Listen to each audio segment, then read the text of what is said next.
All right, great. Well, good evening, everyone, and welcome to our Women and in Leisure. And our special guest this evening is a good friend and also a colleague in the hospitality industry, really well experienced at sales and marketing, and of course, a buddy of mine in our book club that I sometimes haven't been attending. So, um, Kristy Kehs, welcome. Thank you. Thank you very much for having me. It's my pleasure. Yes, and of course, tonight, we'll talk about Kristy's background, bio, and really how she became successful in her career, and more importantly, how you became successful as a woman in an industry that sometimes it is tough, right? As Mhm. well as what sort of balances your life and work in terms of your leisure, how it plays in your life. So Yep. why don't we start off with you introducing us, your background, your bio, and tell us how you got to where you are now, Kristy. Well, first of all, it's really was interesting to actually take a walk down memory lane when I had to write a bio. Because I'm like, wow, I have a lot of experience, You do. multi-brand, and some of the things that I've done. But I got a job on my 16th birthday, and I sat my parents down and I said, "Thank you very much for everything that you've done for me. I'll take it from here, and I don't need you to pay for anything," which is just shocking that I did that. But I was raised in Minnesota.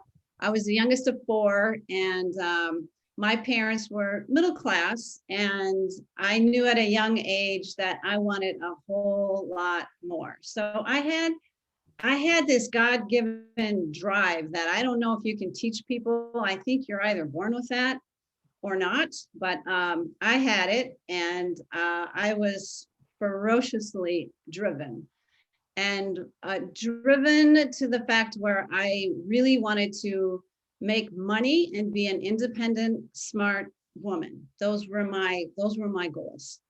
And I didn't want I didn't want somebody in the workforce or a man to love me because I was beautiful. I wanted them to, not that I am beautiful, but I didn't want that. I wanted them to think I was smart and that I belonged at the table. And in hindsight, that was probably misplayed because I think you can have both. You can have brains and beauty, and there's nothing wrong with that.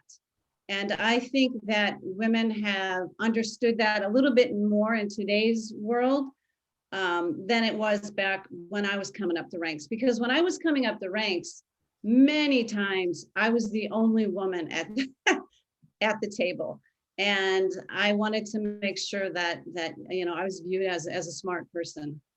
Um, but so anyway, I had that real natural drive. I basically put myself through college by waiting tables. I worked at a really nice golf resort, and we could seat 300 people, and they didn't have a sales staff. So I went to the owner and I said, I think it was like 20 at the time. And I said, what you really need here is a salesperson. And he said, oh, I think you're right. You can have the job. And I remember I walked out and I said, oh my God, now what am I going to do? I don't know how to do this. And so I signed myself up for Dale Carnegie sales training. It was a 13-week class. And I think at the time it was $1,500, which back then would be probably 5-6 grand in today's terms, maybe more. And I was so scared when I started that class. And yet it was the best career decision that I have ever made, including college, actually, because I was so scared and I didn't know how to talk to people and I was nervous and I didn't know where to start the sales process and all of that. So I took this 16-week course, and I was so committed to this course. I basically every week you learn something and then you have to role play and all that. And at the end of the class, every student gives a 5-minute presentation and all of the classmates vote on who the Sales Talk champion was. Well, I was hell-bent on winning that. I stayed up for 48 hours straight. You should have seen me. It was ridiculous. I stayed up for 48 hours straight. I rehearsed that so many different times because I wanted to win. And I did actually win. And because I don't think anybody in the other class could even care less. But I wanted to win, and I wanted to do my very best. But that was really something that told me how driven I was, and that I want to impart that to you, that go that extra mile of whatever it is that you need, and be raw with yourself and really look at yourself and say, what do I need some help with? Because nobody's going to come to you and give it to you. That's just not how it works.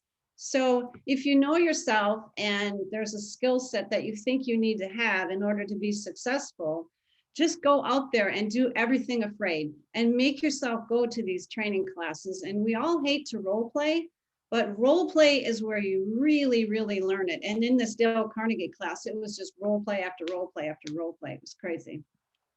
So I just would encourage you to really take a self-assessment on what your strengths and what your weaknesses are, and do whatever it takes to be comfortable with being uncomfortable. That is really, really, really the some of the keys to making some of this stuff happen. So after I did that and graduated from college and everything, then I went to work I wanted a sales job because the catering sales manager job just really wasn't what I wanted. So I went to work for Robert Half and Account Temps. And she told me that if I answered the phone for 6 months, then she'd give me a sales position in 6 months. So I said, okay, I'll do it. So after 6 months to the day, I went into her office and said, I made it. I answered the phone. I did a great job. Where's my sales job? And she said, what are you talking about?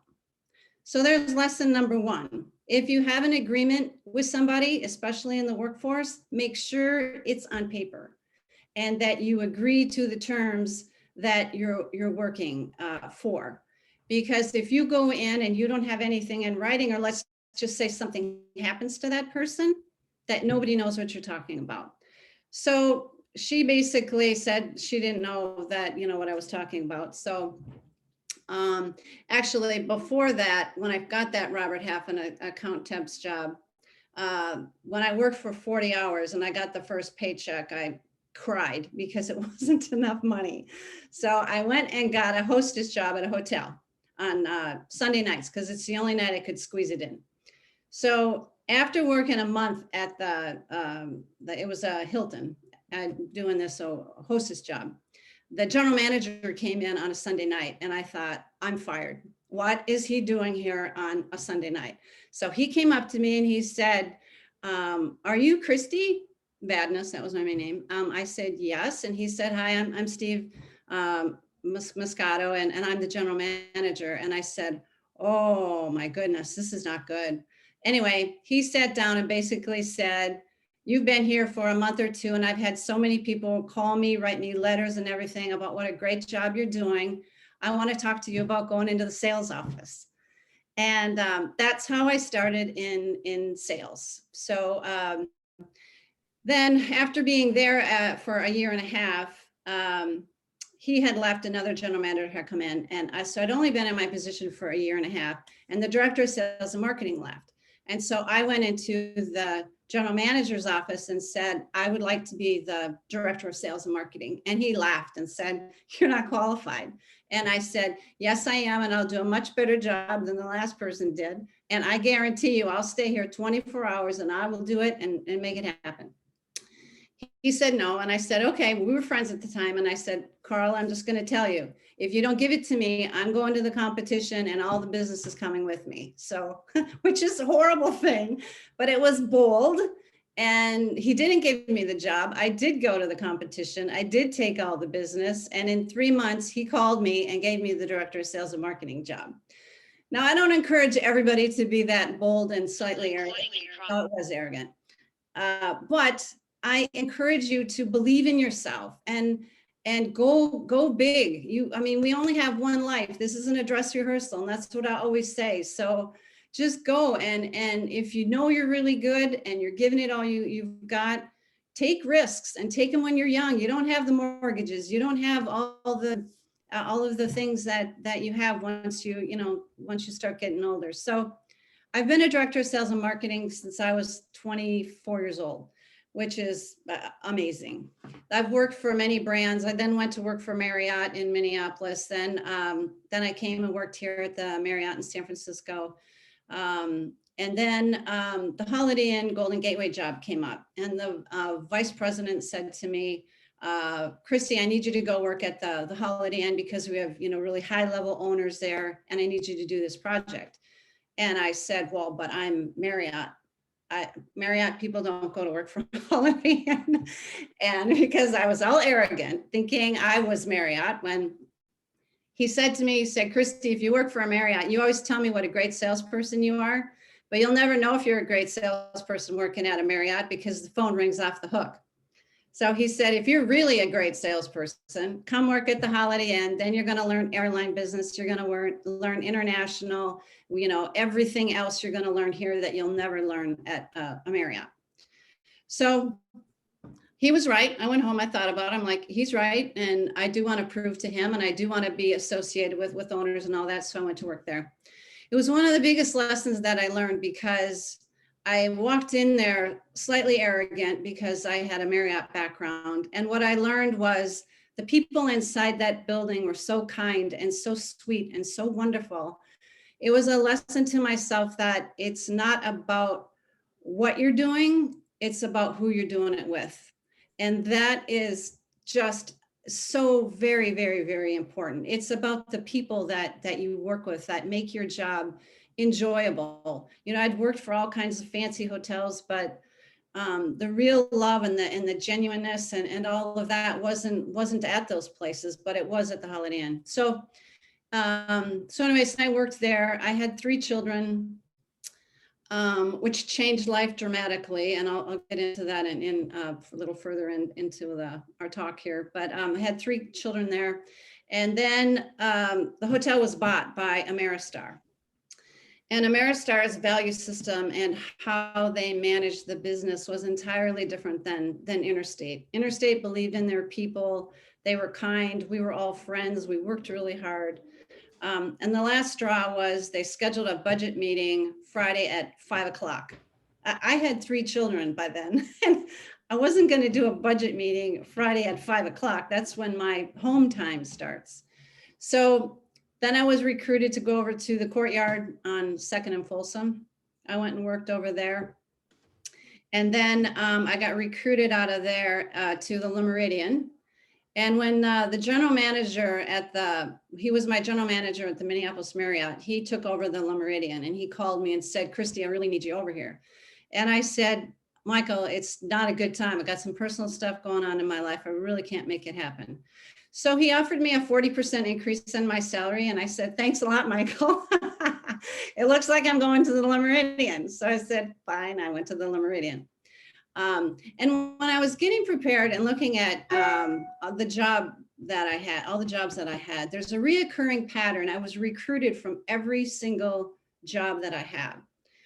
When you work hard and you establish yourself in a business, you build your personal brand. And that is really, really, really important. And when people recruit you, you can ask for a lot more money. When I left the Le Méridien, I got recruited from the Le Méridien over at the Westin. I didn't want to go to the Westin. I was perfectly happy at the Le Méridien. They offered me a $50,000 signing bonus. That does not happen in the hotel business. And there again, I had to go take that because that was how I was paying for my kids to go to college. So a lot of these really bold moves, you need to, we'll get into the Bible here later too, but ask and you shall receive. You have to ask, because if you're in a position where you can negotiate, just ask and know what your value is. You have to know what your value is in the market, because when you go in and you go in strong, which is what I've always done, I'm also working under a tremendous amount of pressure because I know I'm really, really expensive on the payroll. So if you're willing to take that risk, you also have to be able to produce really good financial results, which I've been able to do as well. But I would encourage you to just be bold with what you ask for. Because if you're really good and you can produce results, your value is very, very high in the workforce. And I think a lot of times, I've heard where, oh, well, women don't make enough, women don't make as much money as men. And I'm here to tell you that that is not true. I have to ask, have women asked? I don't think they have. But that was never the case for me. And for a very long time, well, pre-COVID, I think I was the highest paid director of sales and marketing in San Francisco, sitting at a Holiday Inn. So I'm just encouraging you to really be bold with your choices, and be smart about them, and very, very strategic. And always keep in mind like what your personal brand is. Then after the Westin, I got called back to the Holiday Inn, and the owner there is the nicest man in the entire world. And as you get up into some later years in your career, you realize the value of working with kind-hearted people that are really phenomenal leaders, and it makes a huge difference in your work scenario.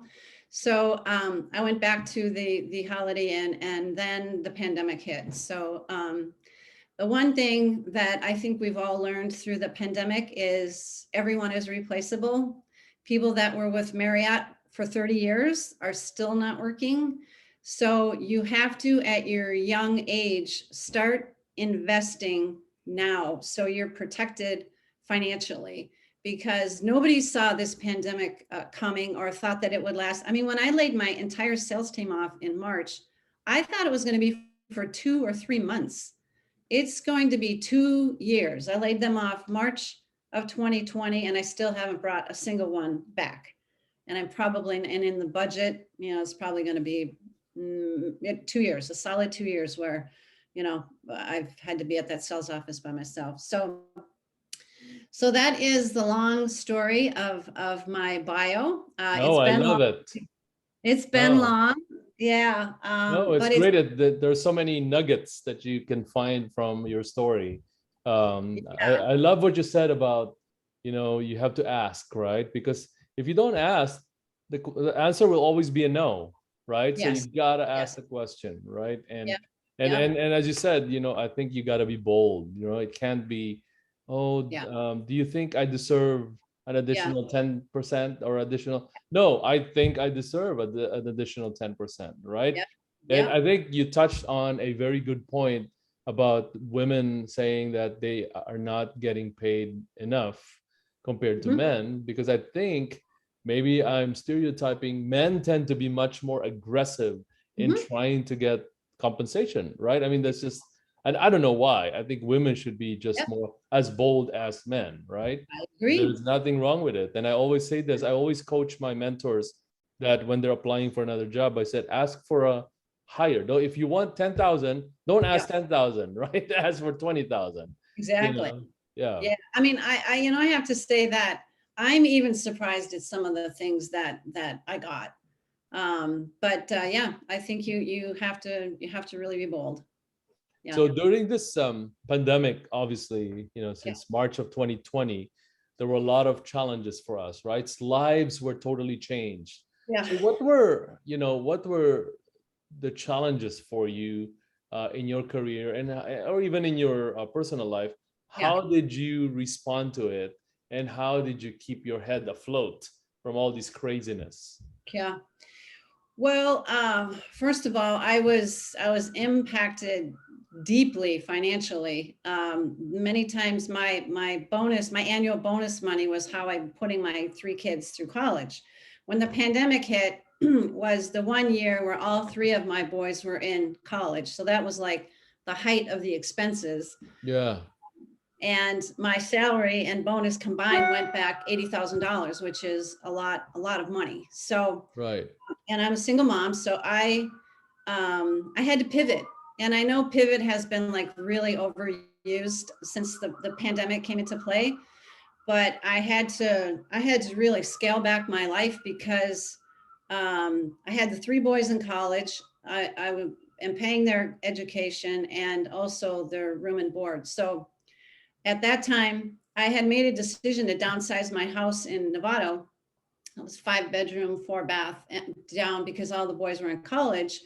And I hadn't decided yet where I was going to live. So I decided I was going to basically do that March 31st. I made this decision before I knew this pandemic was coming at me.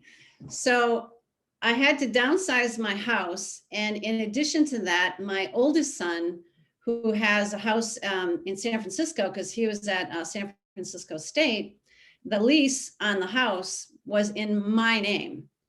There's another tip for you. When you have children, don't ever put your name on their leases. That's a big mistake, because what happened was all of the roommates, of course, they fled because now it was going to be online learning. Nobody wanted to pay, the mortgage and, all of that. So, so Lucas, my oldest son, went to the owner who owned the house and actually negotiated it down from 5,200 to 3,200, which was a massive blessing, because if none of them would have paid, I would have been responsible for that. So I got, them to at least pay a portion of it. Then me and the other two boys and Lucas lived in that house till the end of July. But I have lived my life in faith a lot, actually. And I did not know where I was going to live. I didn't know. All I knew was Lucas's lease was up at the end of July. So I had to figure out where I was going to live by the end of July. And meanwhile, the four of us were shacked up in this house. They were all doing online learning. I was working remote. I had the dog. It was chaos. But we needed to do that because I needed to buckle down and make sure I was managing the money, properly. So then we went to Colorado, and because my mom lives there and my sister and brother, went there for the 4th of July, and we were looking at houses, and we actually bought a house. We bought a house there that the owner wanted to find somebody that could close by July 31st, which is when Lucas's lease was up. Now, this to me was completely a God move. Yeah, that's bought that amazing. house. The house has increased 160,000 in a year. He always provides. And I'm certainly not here to preach anything, but you will find that, part of some of the things that I put together, that you will have stumbles and falls and disappointments in life. And if you have something to fall back on, I'm telling you, it makes all the difference in the world. The fact that I wasn't able, he helped me, but for the sake of conversation, the fact that that house closed at the end of July, Lucas's lease was done at the end of July, and it has increased so much in value. It is 160,000. Remember, I lost 80 grand. 80 and 80 is 160. It's the same money.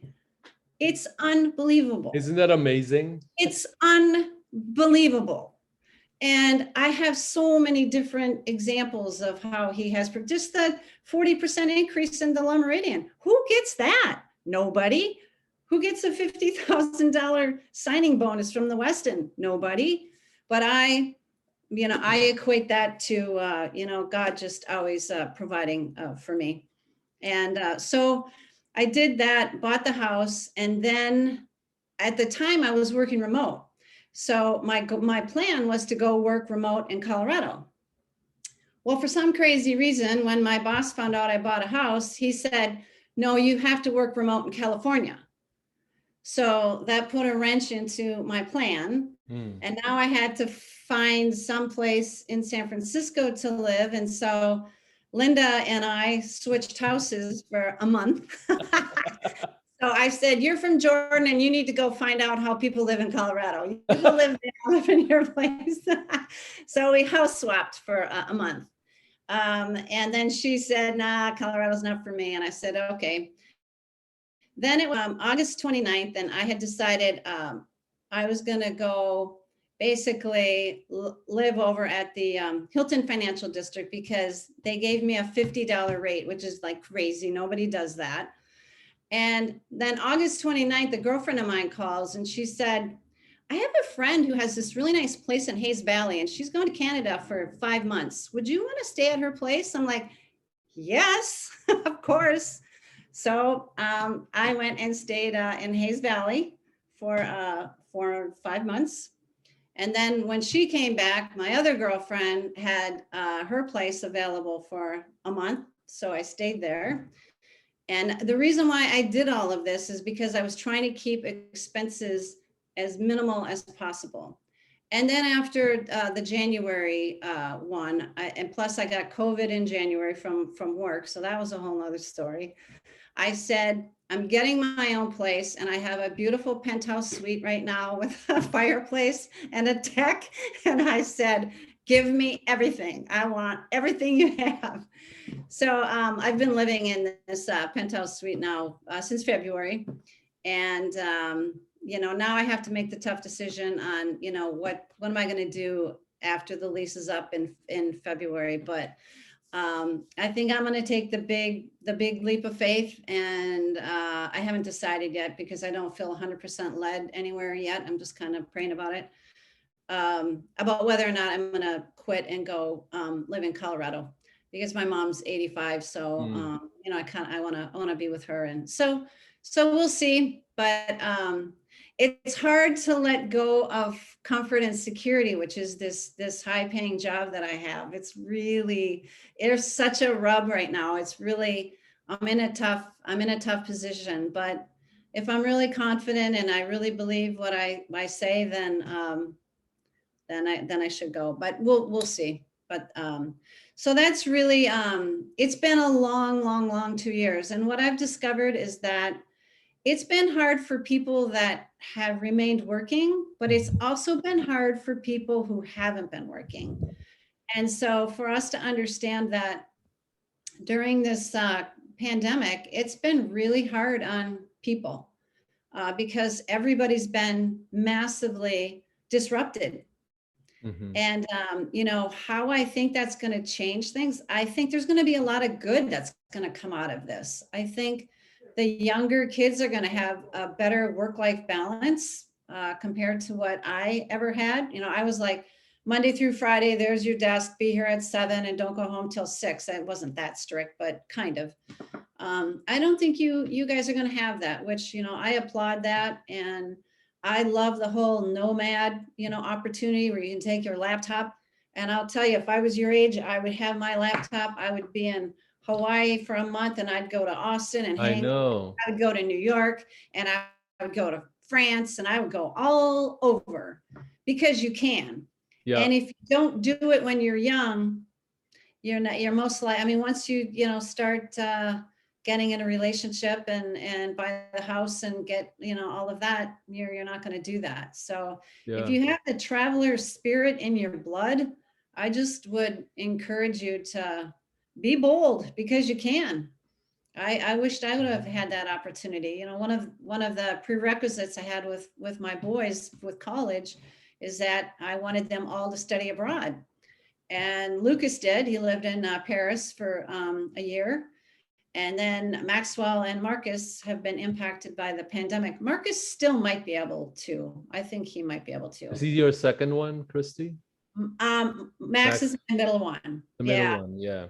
Yeah, so he's graduating, but I basically told him that, even though he wasn't able to study abroad, he can still grab a backpack and do it different, During this pandemic, he wanted to postpone his studies. And I said, no, this is part of your journey, And I said, I think you need to stick with it and get college done and keep forging on, and he, over the summers, he did 2 summer intern programs.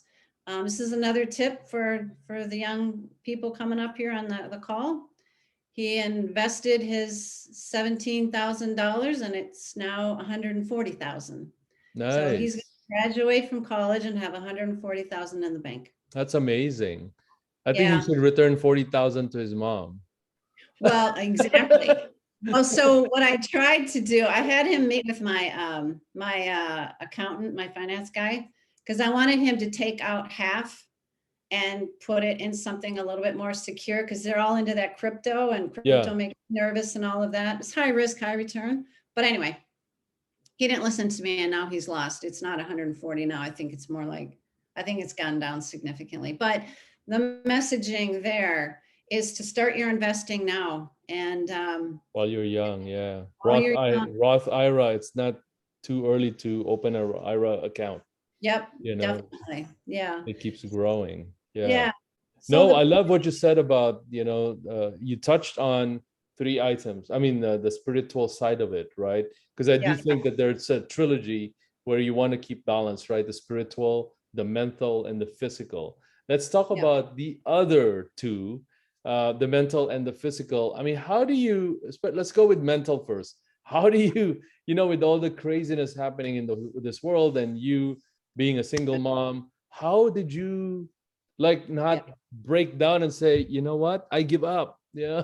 How did you do it, Kristy? Because Yeah. it's an Well, amazing story. it was through the pandemic, I have to tell you, it was tough. Yeah. It and I consider myself a pretty strong woman, through all the years of experience, and sprinkled in, I was also a cancer survivor. So you name it, I've done it. Um, but what really saved me mentally is the book club. And I know that probably sounds just like really silly, but the book club, because we read such rich, wonderful books. Yeah. Um, they were an absolute game changer. And I really wish that I would have been reading all of these books a long, long time ago. When I was at Lucas's house, I also went back and read Proverbs and Psalms. Mm-hmm. And Proverbs, even if you're not a Christian, it's still worth reading because it basically teaches you how to have a right-minded life. It's really, really good. And there's 31 chapters and 31 days. So you only have to read one a day.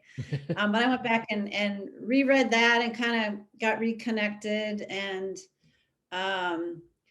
work was really hard because I'm a people person and I love managing a team, and I had Yeah. nobody there. So for, Yeah. for 2 years, I've been going to the sales office and it's me, party of one.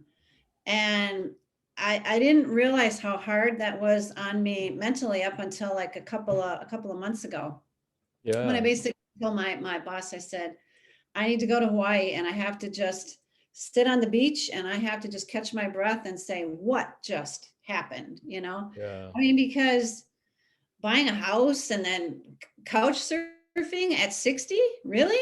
I mean, Right. you know, Right. it was Right. hard, but all of the books that we read were really, really, really impactful, and really how to keep your mind really, really strong. And they made a huge difference.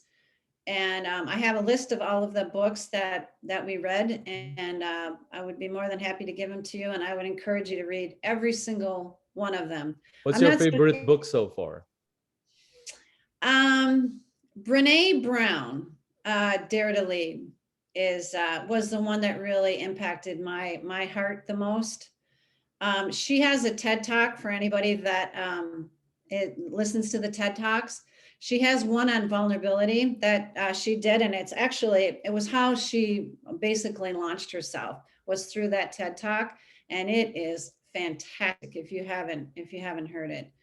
Um, but her book basically talks about, we all have, let's just say the arena is our life. And who do we allow to be in the front row? And who do we allow to be in the bleachers? Because the people in the bleachers, they don't have any say on the important things of your life. Mm-hmm. And yet so often we let people that shouldn't matter impact how we're feeling. And that's not how you should manage yourself. And it was really understanding who you allow in your arena and who you don't, and who you listen to and who you don't listen to. I love that. Really, really powerful. Yeah, that's very And powerful. yeah, she's really, really good. I just finished a book called The Art of Possibility, which is kind of flipping my head a little bit. And actually, James, I think you'd love it. It's the guy is the he leads the Boston orchestra, and Mm-hmm. he's married to a psychotherapist. Mm, And so the two of them come at it from a different perspective. And their premise is that we live in a world where we measure everything. Everything is based on measurement. right. They challenge us to take a look at looking at everything in terms of possibility. How many possibilities are there? Mm-hmm. And it is really, really good. It's awesome. I just finished that book. But then the one we're reading now, the How to Win Friends and Influence People, was written in 1936, and it's still as Still relevant today. applies. Yeah. Yeah. It's really, really good. Yeah. So with each one of them, you get like a major nugget. Mm-hmm. And I read where CEOs read 60 books. They average 60 books annually that they read. That's amazing, isn't it? That is amazing that they could even find the time to do that. Right. But yeah, so I would just really encourage, everybody to read, and that's really what saved me through COVID. The Joe Dispenza book was a little heavy for me. That's Linda's guy. Yeah. Yeah, that's when you lost me. Yeah. No, and if it wouldn't have been for the book club, there is no way I could have finished that book because it was just too deep for me. Yeah. And but the one thing that it did challenge me to look at differently, and that was meditation, which I had never meditated Yeah. before. And I started meditating after I read Joe Dispenza's book, and it's only 10 minutes in the morning. And it's hard to really explain the impact that 10 minutes makes on the peacefulness in calming your mind. It's unbelievable. Yeah. Or if you're at work and you're starting to feel anxious or something like that, to just come back and maybe do a 10-minute meditation, and it's really, really powerful, which I had never done that before, Yeah. ever. And it's really, really good. No, I So agree. book club was really good. Um, and other than that, we were all by ourselves. So that's really about all you had, was to just challenge yourself mentally, and for me, try to make good decisions. I actually, during the pandemic, because my yoga studio was closed, I actually ended up gaining some weight. So I recently joined back up there, and taking the weight off and making sure I get back to yoga. And boy, Good for you. that's another thing. Yoga is another mind saver. Yeah, yoga and the book club and meditation is what really, really helped me through. Yeah. I love what you said about meditation, because what I find is that if you really do it religiously every day, waking Yeah. up, there's a book that was written like the 5 a.m. book or something. It doesn't have to be 5 a.m. It could be 5:30, 6 a.m. And just really take, Yeah. 15 to 30 minutes of your time and really just find out first, count your blessings, right? Like, why am I happy, right? What should I be happy for? And then what is my goal today? What is, and I think the other one that I really love doing is really on a given day is figure out whose life do I want to touch, right? Yeah. How can I make a difference in someone's life, right? Whether it's a coworker, your Yeah. son, or your wife, or your husband, your girlfriend, your boyfriend, your partner, or even a stranger, right? It's that random act of kindness. It's it's something that does to all of us. I think that's just how we were built, right? As humans, right? That's where we get our energy, from. Absolutely. And all of these books basically touch on exactly what you just said. And that's really being mindful of other people. That's really what it is all about. And if you can understand and that basically you have to discipline yourself to do that, Mm-hmm. depending upon how you're naturally wired. Sometimes, every time I take those tests, I'm always a driver and all of that, and I already know all that. So for me, I have to be really mindful to stop and talk to my people, Mm-hmm. or go have a cup of coffee, or whatever it might be. And I have to be mindful about that. And that's what a lot of these books talk about, is really your connections that you have with people, and making sure that you're, living a life where you're taking care of others. And, the old saying that, living is giving, and it's Mm-hmm. absolutely true. Yeah. You know what I love about you, Christy, is that, even though you're very confident and, you obviously, you're bold in terms of what you're asking for, you also have humility, right? You know that there's a bigger being than you, right? And I think that's huge, right? Because it's, for me, it's like that's humility, and also believing in something bigger than you, that Yeah. there's no such thing as coincidence, right? That there are things that happen in our lives because Yeah. of intervention, Yeah. whether you believe in, Yes. or not. But there's definitely, whether you believe in universe or Buddha or whatever, but there's Yeah. definitely a bigger being than us. Yeah. Oh, by the way, before I forget, my favorite book that I've read so far is Nine Lies About Work by Marcus Buckingham. You should read Ooh, it. You're gonna love it. It's called Mark. Nine Lies About Work, and it goes through different lies, and I love it because it's an eye opener, definitely, for someone who works in a corporate environment. It Yeah. really was an eye opener for me. Oh, Yeah. fantastic. I'm actually looking for a new book, so that's Yeah. good. Yeah, that's good. um, so you touch on all those three areas. So tell me, as far as I know you mentioned yoga and book reading. What other things that you do leisure wise that makes you complete? Mhm. Well, I have a very, very close family. My family is like everything. I have three boys. Um, they are now, two are graduated from college, and then the one is in Santa Barbara. He's got 2 more years, and then I have the black lab. So, what I discovered in Hawaii is that my sister actually pointed it out, because if you have sisters, they can always tell you what's going on. And she could, because I had started to feel like I wasn't feeling complete, or that something was missing, or something like Yeah. that. And she said, Kristy, the reason why you're feeling like that is because the boys are basically launched, and you also don't have a sales team. And so you don't really have people to love when you're used to just spreading an enormous amount of love. It's not there.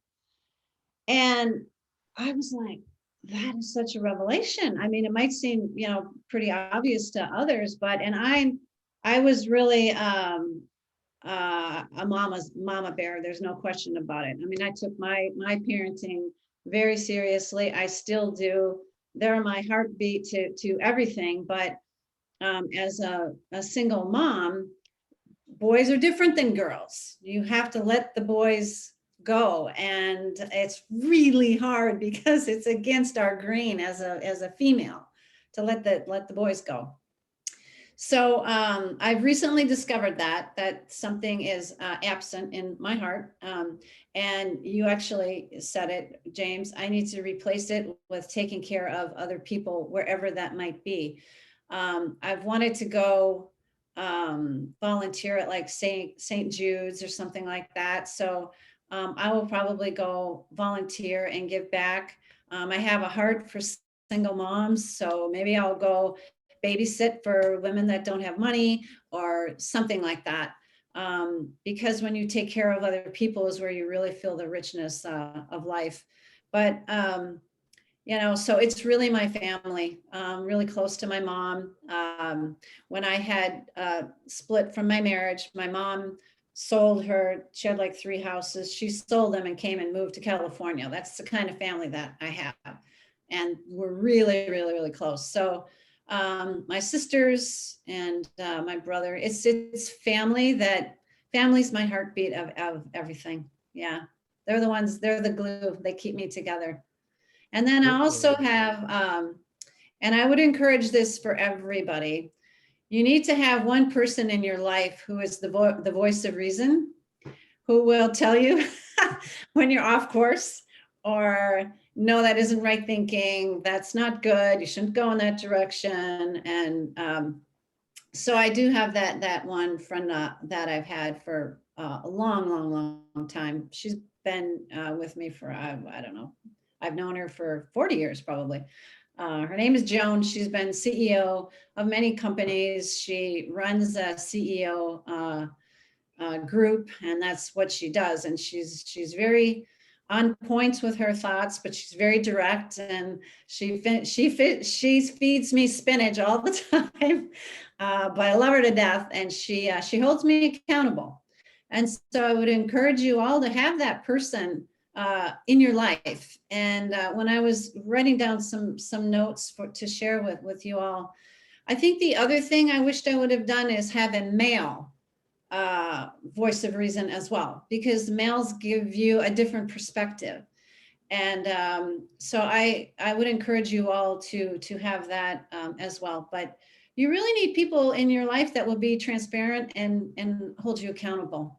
Yeah, And that's a great advice. Yeah, it's not yeah, even, is it similar to having a mentor, or is that totally different, Kristy? mentors are more, well, yeah, it could be. It could be. But this one for me has been It's a the deeper voice of reason, relationship, right? Yeah. because I can kind of spin in my head and have too many things going on at the same time, or, Yeah, and I know that I can pitch it by her, and she's always right. It's unbelievable. right. Yeah. So, but it could be a mentor too. I think you need to have people that you look up to and you respect, and you can call them and say, "Hey, what's your thought on this? What would you do?" And be able to have somebody, and someone that's going to give it to you real, not somebody that's just going to agree with everything you say, but somebody that's going to be comfortable going into places where you maybe don't want to go. And Right. that's how you grow. Yeah. No, absolutely. Yeah, Yeah. it's interesting listening to you, and we've known each other for many years now, and I'm realizing, oh, we have a lot of things in common. It's like, it's I like, know, yeah, that's why I wanted to work with you so much. I know, I would, but I always, I know it's a cliche to say it, but things happen for certain reasons, right? Or some things don't happen for certain reasons. Yeah, and we're uh, still here. yeah, So it's good. but I know we're running out of time, but any last word of advice before we get into the lightning round of questions? Yes, I have a couple different things. The first thing is, when I was all of your ages and in college, there was a professor that told me something that I've never ever forgot, and it is so true. And I'll get James's perspective on it as well. She said there are three major decisions in that will determine the outcome of your life, and you control all three of them. The first one is the amount of education that you decide to have, because that will determine what kind of job you have and all of that. That's the first one. The second one is who you decide to marry. That is the single biggest decision of your life. And not that I'm a therapist, but I want to encourage a book for all of you to read that will absolutely steer you in the right direction of picking the right mate. The name of the book is called Are You the One for Me? The author is Barbara DeAngelis, a PhD. James, I'll share that all with you, and you can. Thank you. Yeah. I mean, essentially, it helps you to understand who's right for you, but it also helps you understand how to avoid who's wrong for you. And I it's a love that. really, really, really powerful book. So I would recommend all of you read that, and it will help you basically select the right mate for you, because who you marry is going to make a huge Oh, difference. huge, right? Yeah. And the third one is the number of children that you decide to have. Hmm.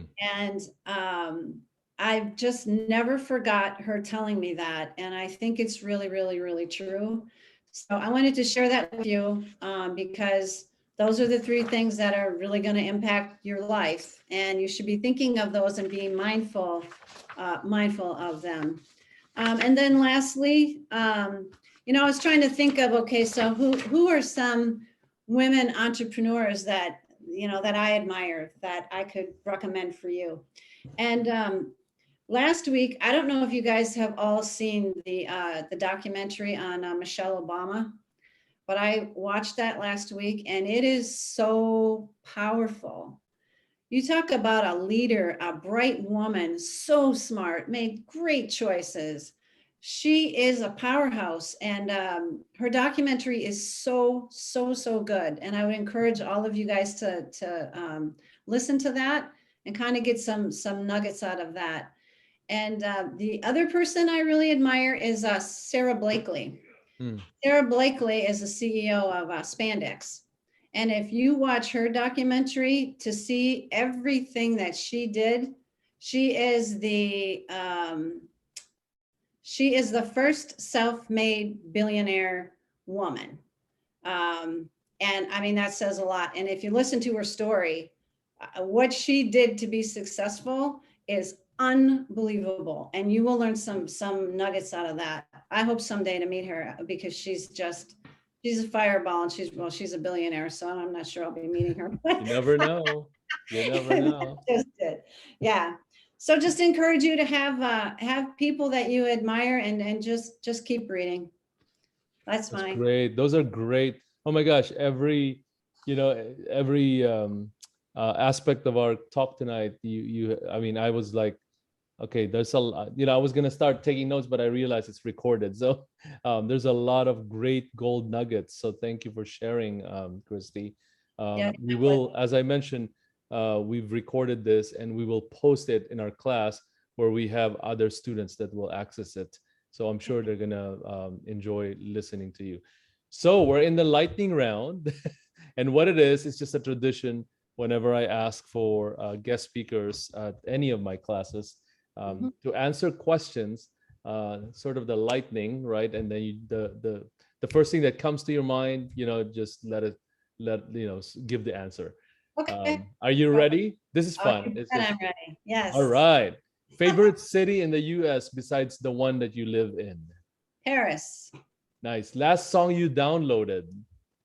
Last song I downloaded. I don't download. I listen to Spotify. Okay, last song you listened to Bob Spotify.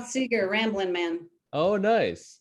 Uh, would you rather be able to speak every language in the world or be able to talk to animals? Speak languages. Nice. How long does it take for you to get ready? 15 minutes. Wow. I think Yeah. you're the first woman I met that only takes 15 minutes Well, to get ready. I'm quick. It depends. If it's a fancy outing, it's a little bit longer, but I kind of have it down to a science. I can't even do 15 minutes myself, and I don't put makeup on. Um, uh, 10 being the highest, scale of 1 to 10, how good of a driver are you? 10. Nice. Good answer. Invisibility or super strength? Super strength. Super strength. I think I read people well. There you go. Current, this is some, current celebrity crush. Brad Pitt, of course. What? He's still current? Yes. Yes. Well, it was Hugh Grant. Either one would be fine.